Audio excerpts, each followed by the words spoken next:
Okay, so we've set up a brilliant experiment here.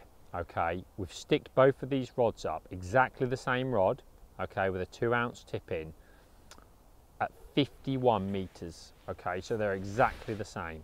Now, on the rod, as you're looking on the screen, guys, the rod on your left of the screen has got braid on it, and the rod on your right of the screen has got mono.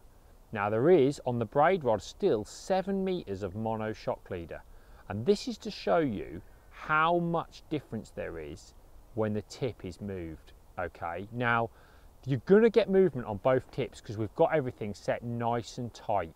All right, not really tight. You can see it's just what we would call a fishing bend in the rod. But you've got to consider, usually when you're in the water, that line is probably laying a little bit curved.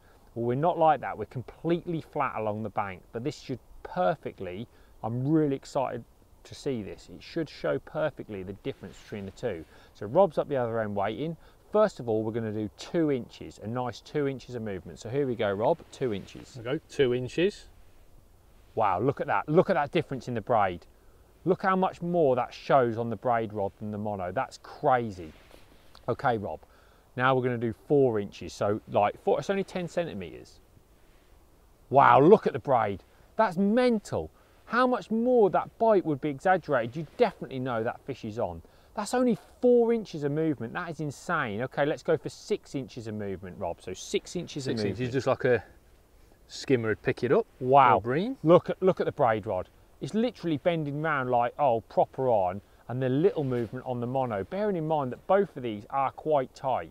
And finally, let's go for a foot. Let's go for the big pull off. Let's see what happens when he moves. Carp bite, toe round. Whoa, that is insane.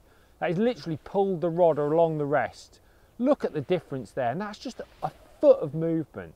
So that is massively shown. That's still with a 7 meter mono shock leader. The difference between these two rods is absolutely phenomenal. That is why we use braid with the shock leader, because we can read what's going on so much more. Very, very interesting. If you like this sort of thing, why not check out www.anglingacademy.co.uk. There's loads of information, really long videos. The detail is absolutely immense. So if you love this, if you love these little clips, check out those longer videos because they could be just the thing to improve your fishing.